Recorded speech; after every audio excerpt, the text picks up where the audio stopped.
Hi, this is Roger. Thanks for dropping by. This has been requested by several people over a period of time, not all at once. When I set up the store-bought orchid series for these Phalaenopsis, the idea was to keep it going forever. But obviously, those of you who've got some Phalaenopsis know there are quite long periods where nothing much happens. And we've been having one of those. So no real updates, but I had to bring these out here to water them today, so I thought we will do an update. It was the end of the day, so it's been a long day actually. I don't seem to have done much. But because it hasn't been too sunny today, I've got away with no watering at all. But I've had a lot of computer stuff to do.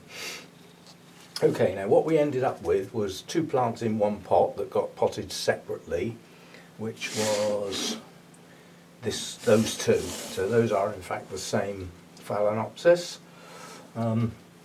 This little one here has not flowered, not bloomed. And then this was the other one. Now we arbitrarily gave this a name of Anthura Amsterdam. Well, Anthura is the company, and they tend to give their hybrids as they come into the market the name of a city. So this name has no relevance to the plant whatsoever, apart from the person who, the company that produced the hybrid. It's not called that, it's a made-up name. But it serves a purpose because it differentiates that one from those two, hence the tag. Now, first thing I'm going to do is take the spike off. We decided to cut the spikes back to see if they would branch. They haven't done yet, and I now have a very good reason for doing this, even though they haven't died back. I'll show you in a minute. Not with this one. Right, so as far as this one's concerned, if there's going to be an update worth having, it's going to be in the pot. And quite honestly, there is no sign of root growth, just one little tip there that's starting to move. And no sign of new roots at the base of the plant. And at the moment, no sign of a new leaf. So that one is technically doing absolutely nothing. But by taking that spike off, having left it there for quite a while, I'm hoping that's going to kick that one back into vegetative growth. In other words, we'll have a new leaf and possibly some new roots might be good. Or at least these roots in the pot starting to branch. Now these get the treatment that is not ideal because they're in the house. I know it sounds daft because they're under my nose. I eat at the table they are sitting on. But they get forgotten when it comes to watering because they're not out here. They're not in my normal watering cycle. So they can spend too long dry, especially now the temperatures are coming up a bit. I mean, that pot is bone dry. I've gone from one extreme to the other because back in the cooler days we were getting a dry pot followed by a soaking wet pot not drying out at all, so we drilled the holes. And now it's drying out far too fast, at least uniformly throughout the pot. So I need to get these back into a sensible watering regime. Now the little one, so this was the second plant in the pot. Looked like it was a single plant, but it ended up being two. Well, this one has got some root growth, even though it's trying to escape out of the pot. And another one here is actively growing. So we've got root growth on this one, and we've got a new leaf starting. So this one has come back into vegetative growth. There has been a spike on there. I got a feeling actually, yes, it was in bloom when I got it, and I cut this spike off. So it has bloomed. Telling porky pies again. So there's some signs of root growth.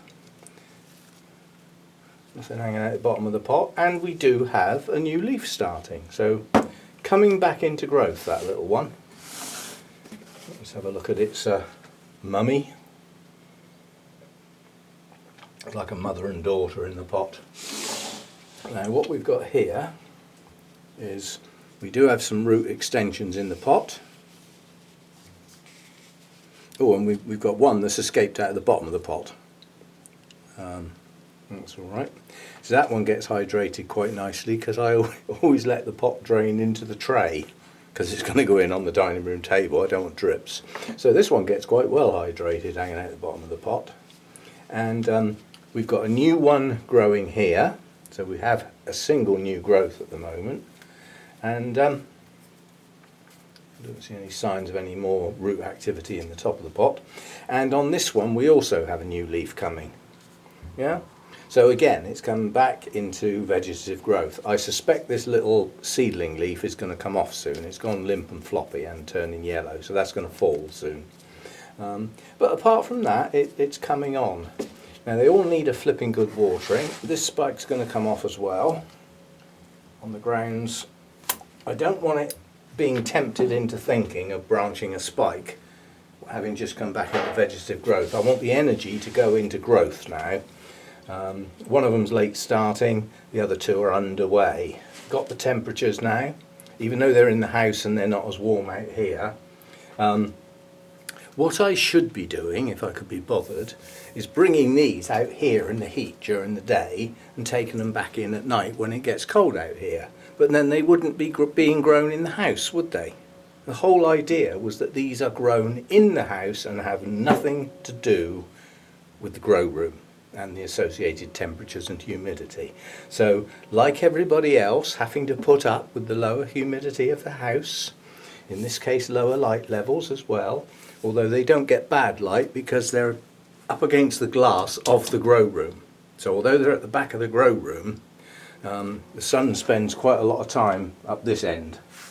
So that's coming straight in through that glass. So it's not as dull as it looks. It just seems dull when you're in the house looking at it, because you look towards the brighter light into the grow room and your eyes tell you that it's darker on the inside. It's not as bad as it seems. So those are they. They are going to carry on being grown in the house. And that's all. I was just having another look at that root. You're not going to be a spike, are you? No, it's a root. It's coming back into vegetative growth. It's not going to spike. Right, so these now need a really good watering. They also need to be watered more frequently, especially now they've come back into growth, or two of them have. That's important now. It's also important to keep the feed levels up again, now that they're coming back into growth. They will take quite high levels of feed, Phalaenopsis, but what's more important when they're growing is a constant supply rather than the strength of it. So a feeding and watering cycle of, I feed mine once a week. Well, if you were watering them once a week, they've got a constant supply of food, providing they're not going dry for any length of time. They would still need a flush now and again. But if it's such that you're actually watering them 3 times a week and you're only feeding them once a week, that's not enough. Not if they're in active growth. They're monopodial. They've got no ability to store nutrients, like things like cattleyas and dendrobiums that have got canes and pseudobulbs, and oncidiums, pseudobulbs. They can store. These can't. They need a constant supply. And repeated dry periods over a length of time will slow them and set them back. And they won't do as well as they should do. Now, in active growth like this, the ideal world would be 12 to 13 hours of the required light level, yeah, at temperatures of around 27 to 28 degrees at around 65-70% humidity. You're not going to do that in a house. It's not possible. And then that humidity level should drop down a bit at night, as do the temperatures. So you should come down from 27, 28 down to about 22, 23. That's while they're growing. And then the mass producers have got their appropriate feeds and hormones and things to really keep them at it and grow strongly to the point where they're ready to induce the blooms, at which point they drop everything down. So they drop the daytime temperatures and they drop the nighttime temperatures, not dramatically, but some. So instead of 27, 28 degrees, they come down to about 25. Yeah?